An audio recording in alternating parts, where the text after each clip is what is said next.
The following is a personal account from a survivor of one of the deadliest mountain climbing incidents in world history. Many of the details shared in this story are real-life moments of sadness, despair, danger, and death. That being said, viewer discretion is advised. It's 1986 in Portland, Oregon. The cold of night shrouds the city in a blanket of frost and chilled winds. It's May 11th, and just an hour before Mother's Day, which would officially arrive at midnight. 15 students of the Oregon Episcopal School, a private academy in southwest Portland, have gathered on a campus to gear up for an outdoor expedition. And by the time noon rolled around the next day, they'd all hoped to be standing at the highest point of Mount Hood. From afar, many have marveled at its beautiful snow-covered peak. With an elevation of about 11,250 feet, its peak is the highest point in all of Oregon. It is technically referred to in scientific terminology as a stratovolcano or a composite volcano, which is a name for a volcano that has been built up by many layers of hardened lava and tephra. They're usually characterized by their steep profile and crater that usually sits atop its summit. Though considered mostly dormant, Mount Hood has been considered the only volcano in Oregon most likely to erupt over the next 30 years. And on this day, back in 1986, those 15 students were determined to conquer its steep structure. Back then, Oregon Episcopal ran a program called Base Camp that was designed to mimic the principles and educational experience of Outward Bound, to give the students a once-in-a-lifetime opportunity, but also challenge them by placing them in a rugged environment that required problem-solving and teamwork. The program was a requirement for all 10th graders who were broken up into 4 separate groups to ascend its steep terrain. And so in the months that led up to that night, instructors held several classes and demonstrations, teaching the students the various technical aspects of snow climbing, including how to perform basic first aid. They weren't the first to carry out the Mount Hood expedition, so a sense of familiarity and calm rested on most of the parents' shoulders. So the group prepared as they'd been taught, gathering their various climbing tools: a field stove, a sleeping bag, nylon tarp, and 2 first aid kits. One by one, they boarded the yellow school bus, and before they knew it, they were off to make the hour-and-a-half-long drive to the base of Mount Hood. In addition to the students were 5 adults that would act as their guide and chaperones. The leader, Thomas Goldman, was a 42-year-old chaplain and priest. Marion Horwell, the Dean of Residence and Student Affairs, was considered capable, though she had never climbed a mountain before. Also along for the ride was a lone parent, Sharon Spray, who was accompanying her daughter, Hillary. The last 2 members, Dee Zuniak, who was an Outward Bound instructor, and Ralph Summers, who was a professional guide. 15 boys and girls, 1 priest, 1 administrator, 1 mother, and 2 official guides. 20 people in all that made up their group. By 3 a.m. in the middle of the night, they would depart from Timberline Lodge and begin their harrowing ascent of Mount Hood. None of them had any clue as to what was about to happen. As they began to climb, they were met with temperatures that were mostly ideal, with temperature levels being comfortably above freezing. Trudging through the snow that was about calf deep, they moved quiet and steady as their steps made the only sound that could be heard. The snow-capped landscape of Mount Hood can at times be a spectacle of wonder, as the volcanic steam vents, located all alongside the mountainside, send silvery plumes of mist into the air, giving moonlit nights a luminescent glow. It's easily as alluring as it is dangerous. The various risks and dangers associated with climbing a volcanic ice-capped terrain like Mount Hood requires a competent leader on every expedition, with knowledge and experience in the field, someone who can make the right call to change plans in the event of an emergency or unforeseen circumstances. And for many years, that person had been 42-year-old Tom Goldman. Tom was beloved by the students and most often referred to as Father because of his priesthood status. When he took the job to become a professor in 1978 at the campus, he was already a seasoned mountain climber, and throughout his work there, he will put together an advanced climbing team that would provide extra training to aid those with less experience. Joel Scalott was one such student who had a close relationship with Tom and described him as a father to him. But Joel noted that as he got to know Tom better, that there was more under the surface. He began to sense that Tom was seriously troubled. Leading up to the night of the Mount Hood climb, Joel had observed a streak of recklessness in his character that was dormant to most others. During a training exercise under Tom's leadership, Joel wrote about an incident which happened on a rocky outcropping above Oregon's Sandy River. He said, "Once we reached the summit, our instructions were to anchor a rappelling line by tying it to a tree. Then we were supposed to practice belaying one another from atop the precipice." Belaying is a process used in climbing that typically uses a rope system to protect a climber in the event of a fall. The students that were supposed to practice were nervous and hesitant to proceed. So in order to show that the maneuver was in fact possible, Tom proceeded to demonstrate. As Joel described it, he took off his helmet, screamed out "on belay," and took a swan dive off the cliff. He said, "As I looked out over the edge, Tom's body banged sharply against the jagged walls. This routine was repeated 8 more times, and by the end of the demonstration, Tom was covered in blood. We were all extremely shaken." The forecast for Mount Hood on the afternoon of May 12th was grim. News stations and weather services had predicted a multi-day storm, with vicious winds and heavy moisture surging into the area. Knowing this, Tom assessed the conditions and decided that the climb could be completed safely anyway, before the worst of the storm hit. But many believe that any Mount Hood veteran should have known that a predicted storm of that size could turn the peak of the mountain into a literal death zone in moments. As dawn approached, the conditions and visibility were still fairly mild, but by this time a few people began to have second thoughts about continuing the climb. Among the first to turn back were Sharon Spray and her daughter Hillary. Hillary had come down with a stomachache and didn't feel fit enough to finish the climb, though her classmates and leaders urged her to continue. Tom, in particular, pressured the kids to stay the course. Later, she told the reporters, "I was the first to turn back. I did experience pressure from the leaders to continue. We all assumed Tom knew what was best. But I knew what was best for me was to turn around and leave." During media coverage of the climb's 10th anniversary, Sharon recalled the moment she couldn't forget. The sight of the other climbers walking away, heading upward, as the sound of their feet in the snow grew fainter with each passing step. As the group continued, 2 more students would turn back at a warming station around 7,000 feet. Lorca Smetana, suffering from cramps, told Tom that she was in pain and made the easy route back down to the lodge with another climber, Courtney Boatsman. Even in terrible weather, the route was easy enough to follow.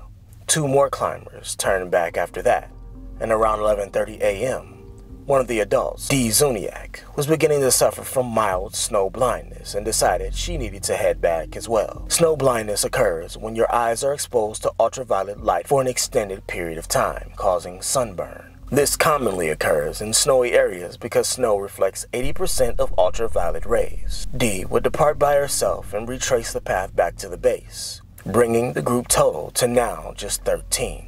Dee Zuniak's decision to turn back saved her life. Just 2 hours after her departure, the weather would take a terrifying turn for the worst. Tom Goman, however, still believed the group could reach the peak and descend back down. As the weather began to worsen, Ralph Summers began to question whether they should turn back, but they didn't. Around 2 p.m., with the group now above 11,000 feet and winds blowing viciously, Summers convinces Tom to change his mind. After he'd gone ahead about 40 feet and saw that the conditions were only getting worse, Summers explained, "When the distance between us increased to the limit of visibility, I decided to go back to the group and tell Tom that I thought we should get out of there. I told him to go to the front of the group and make sure they stayed in our tracks. But by this time, it was already too late. The storm, raging and howling in from the Pacific, had arrived. The first problem arose when 15-year-old Patrick McGinnis, the youngest climber of the remaining group, began to struggle in the cold weather. McGinnis was described as a sweet, respectful boy with a dimpled smile and a lean runner's body. Because of his physical stature, he had little to no insulating fat, and by 3:30 p.m., his speech was beginning to slur. He began to stagger and topple over, wanting only to lie down and go to sleep. Patrick was suffering from a severe case of hypothermia. By this point, the group had already descended several hundred feet and were clustered together just below the Hog's Back. The Hog's Back is a ridge of land formed by the outcropping edges of tilted rock formations. Normally on a clear day, the climbers would have been easy to spot from the Timberline Lodge. But because of the storm, visibility was now down to between 20 to 30 feet. It's common for conditions like this to produce vertigo, making it impossible to differentiate ground from sky. And when you take a step, you're unsure of where your feet will land. In a heroic effort to aid McGinnis, who was now clearly and completely discombobulated, the students huddled around him, placing him in the group's only sleeping bag. Susan McClave, a senior and experienced climber, took off her jacket and boots and crawled inside of the sleeping bag next to him to provide extra body heat. This action would cost her a few fractions of a degree of body heat, but in a situation that was now dire, they were fractions she couldn't afford to give. While this was happening, Ralph Summers took out their field stove and ignited the burner to boil some water. He dissolved 2 lemon drops in the water and handed the container to an athletic 15-year-old named Giles Thompson. Summers took Patrick McGinnis's temperature and gave him 12 ounces of the sugary carbohydrates to drink. The warming process helped, but doing so cost them precious minutes. Time they didn't have under the circumstances. About an hour passed before they got going again, led now by Ralph Summers and McClave, who both stepped into a leadership role when leadership was needed most. According to Summers' statement, their supposed leader, Tom Goman, overcorrected the returning course to avoid a canyon, setting a compass to a heading that was 29 degrees off course. In hindsight, it's possible that no one realized at this time that Tom Goman was being adversely affected by the severe weather conditions and skewed his judgment. Whatever the reason, unbeknownst to the group, they'd been moving sideways across the mountain instead of down, and as they continued, Summers noticed a crack in the snow and grew worried. He thought they might be crossing an area called White River Glacier.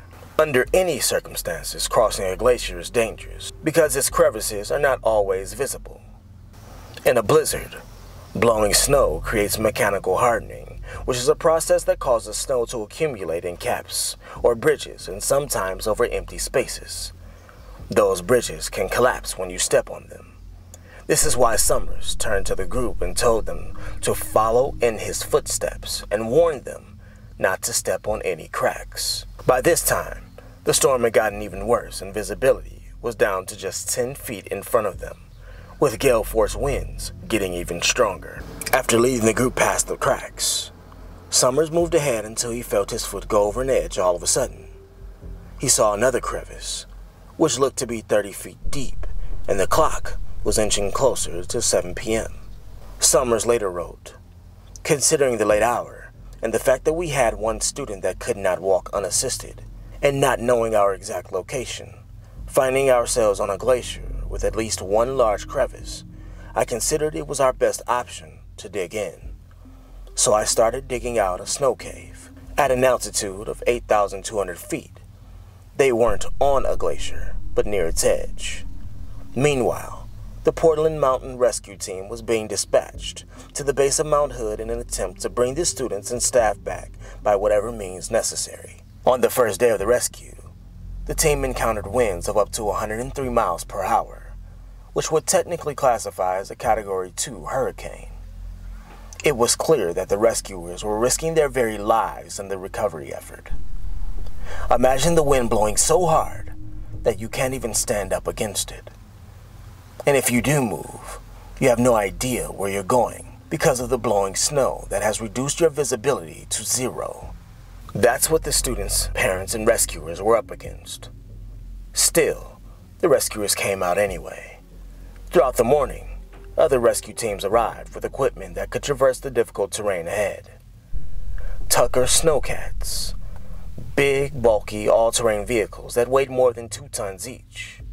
After a staging area was established, searchers were sent out into the freezing blizzard, but they found nothing. After all, they had no idea of where to look, since the whiteout from the blizzard meant helicopters couldn't fly to give them a general search area to check from above. As searchers trudged through the worst of the storm, they struggled to see or hear anything. The wind was howling, and snow continued to pile up. There were times when visibility was less than an arm's length. During the initial day of searching, the winds were so wild and strong that they flipped over one of the snowcats. Meanwhile, Ralph was on the precipice of desperation. He had to make a choice for the sake of the group. So he decided to dig a snow cave to shelter the children from the storm. And so he began digging with the help of Goldman. The cave took about an hour to complete, and when it was finished, the cave had a floor space measuring roughly 6 feet by 8 feet and was 4 feet high on the inside. Not nearly big enough to shelter all of the students and adults, who by this time were being brutally battered by the storm, but it would have to do. The students and adults got on their hands and knees and crawled into the compact space 2 at a time. The entrance was a small 3-foot opening that ran slightly uphill on an incline. They wedged their bodies through, with legs crossed over legs and arms jammed into the snow. It quickly became clear that the cave was nowhere near big enough. There was enough room for 6, but they were trying to fit in 13. It was claustrophobic inside, and to make things worse, the walls inside of the cave began to thaw from the body heat. Snow melts soon gathered on the floor of the cave in a slushy trough, meaning whoever was in the middle ended up in a shallow pool of ice water. Terrified now, the students struggled to breathe as they began to panic about the lack of air inside. In order to maximize their survival odds, the students set up a rotation. They would take turns sitting outside in the gale force winds.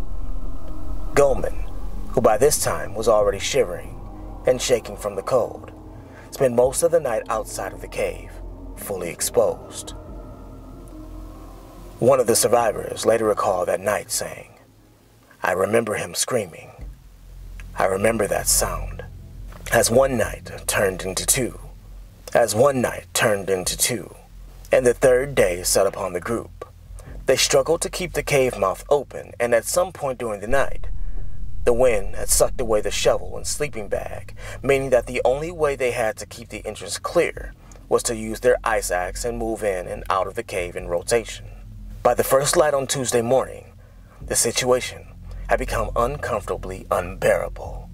At one point, Summers asked Goldman to count to 10, but he was unable to. So Summers decided he had to leave and try to find rescuers. He surveyed the group and asked if anyone wanted to go with him.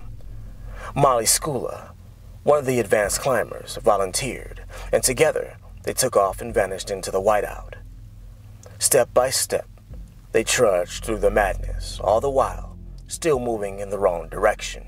By 9:50 a.m., a few hours later, they somehow made it to the ski resort lodge of Mount Hood Meadows.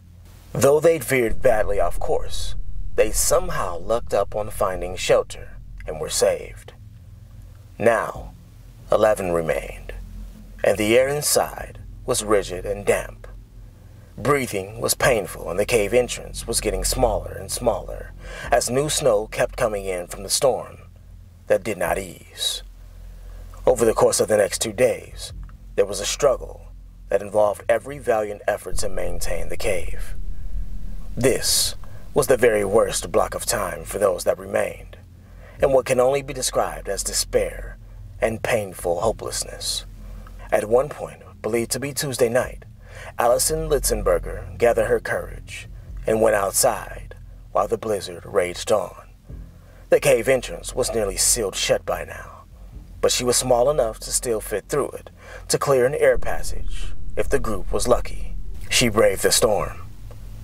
Both Aaron O'Leary and Eric Sandvik followed her. Thompson, one of the adults inside the cave, said that he remembers Eric trying to get back inside and trying to help him do so. But Eric couldn't get more than a single boot back through the entrance. 4 feet of snow had accumulated in 24 hours. And at this point, the mouth of the cave was effectively sealed. 3 students were now stuck outside. 8 people were inside, buried now, deep under the snow. By Wednesday morning, the weather had finally cleared. Around 2 a.m., Mark Kelsey and his team rode in on Snowcat from Mount Hood Meadows, up the side of the mountain, where they were forced to shelter in place for hours. After sunrise at 5:45, they looked out and noticed 2 black dots on the face of an area called White River Canyon. As they made their way over to investigate, what Kelsey saw next has never left his thoughts. 2 bodies, apparently lifeless, lying on the snow. They were in the fetal position, one right above the other, at the bottom of the hill where they likely curled to try and stay warm. It was Allison and Aaron. Their body temperatures were in the 40s, and not far away, a different search team spotted the body of Eric Sandvik, who, after fruitlessly trying to get back into the cave, had simply fallen onto the snow just above his friends on the mountainside. As Kelsey observed the position of the bodies, he was able to follow a light trail upwards where he surmised they must have came from. And so they moved along steadily. Meanwhile, a helicopter was dispatched to the area where the students had been found. And somewhere in the communication between the helicopter and base personnel, there was a horrific false hope that the 3 students found were still alive due to the ARU unit telling the base personnel to prepare warm oxygen, which is a standard treatment for hypothermia victims. This confusion quickly generated a false hope among the parents. But as the helicopter returned, the tragic fate of the 3 students were revealed. Back on Mount Hood, Kelsey's team was pulled from their search, and it was redirected when Summers went up in a different helicopter to pinpoint exactly where the cave was. But their reports differed. Kelsey believed they were just a few feet away from the cave when they were removed from their line. It was a perfect storm of mistakes, as Summers wasn't able to pinpoint exactly where the cave was either. Kelsey had to return and face the parents, who all moved in eagerly towards him after exiting the helicopter, with hopes that he could offer something, anything, about their children. But he could not. It still haunts him 32 years later. Wednesday passed, with no further developments. The weather had finally cleared, but the damage was done. The storm had wiped away any sign of the group as if they were never there at all. Later that afternoon, a master sergeant named Richard Harder organized a group of searchers believing he knew exactly where to look for the group on the mountain. He believed the search team was too high. Among that search team was Summers, as they set up what was called a fine probe, where they started at around 8,500 feet and worked about 3 feet apart from one another, moving slowly down the slope, pushing 10-foot avalanche probes into the snow all the while. It was a last, desperate measure to find any sign of the missing group. And it worked. At 5:38 p.m., just 22 minutes before the scheduled end of day's search, a 304th Sergeant named Charlie Eck hit something solid. Frantically, the entire group started digging, and as they uncovered a void, one of the men stuck his head down and smelled the opening. He told the searchers there was a bad smell, which immediately let them know they were on target. Moments later, from inside the tiny space, the moans of a student named Brenton Clark were heard. She lay just beneath Giles Thompson at the entrance and was semi-conscious. Her temperature was recorded at 74.12 degrees. Patrick McGinnis's core temperature was measured at 54 degrees, and the other climbers' temperatures were as low as 37.4 degrees. Helicopters rushed the victims into the city, where the doctors did everything they could with little success. During the first moments of Giles Thompson's treatment, he went into cardiac arrest.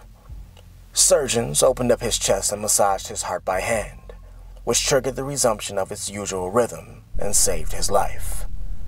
But they could not save his legs.